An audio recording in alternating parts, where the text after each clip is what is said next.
আপনাদের কারো হিন্দু বন্ধু আছে? কার কার আছে দেখি? সবার হিন্দু বন্ধু। ঘটনা কি? এলাকার নাম কি? ও দেবদুয়ার। মাশাআল্লাহ, দেবদুয়ার। হিন্দু ভাইদেরকেও আমরা অনেক ভালোবাসি।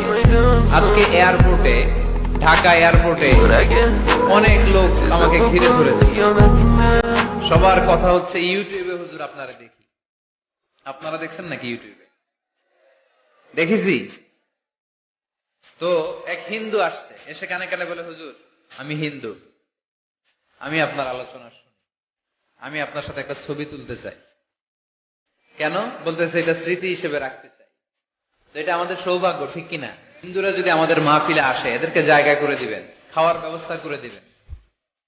অনেক আসছে, হ্যাঁ। ভিতরে আমাদের হিন্দু ভাইদের মধ্যে থেকে কারা কারা আসছেন দেখি তো।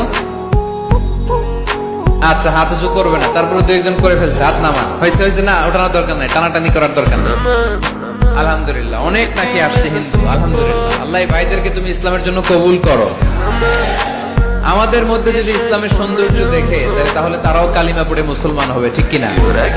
এবং কোন হিন্দু ছেলে যদি মুসলমান হয়, তার দায়িত্ব আপনারা নেবেন এবং তার বাবা মার সাথে সেজন্য সম্পর্ক নষ্ট না করে। বাবা মা হিন্দু হোক, কোনো সমস্যা নাই, বাবা মার সাথে সুসম্পর্ক থাকবে, সুসম্পর্ক থাকবে।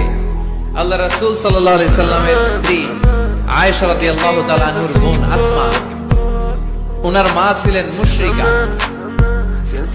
তখন মুশরিকা ছিলেন, এসে আল্লাহ রাসূল সাল্লাল্লাহু আলাইহি ওয়াসাল্লামকে বললেন, ইয়া রাসূলুল্লাহ, আমার মা মুশরিকা, আমি তো কালিমা পড়ে মুসলমান হলাম, আমি কি মায়ের সাথে ভালো আচরণ করব নাকি কথা বলবো না?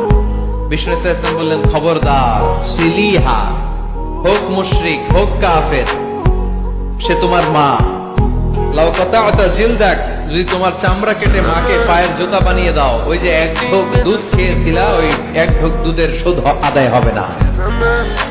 খবরদার, মায়ের সাথে ভালো আচরণ করো। কোন হিন্দু ভাই যদি মুসলমান হন, কোনো অসুবিধা নাই, আপনার আব্বা আম্মার সাথে সুসম্পর্ক রাখবেন, আত্মীয়দের সাথে সুসম্পর্ক রাখবেন। তবে মুসলমান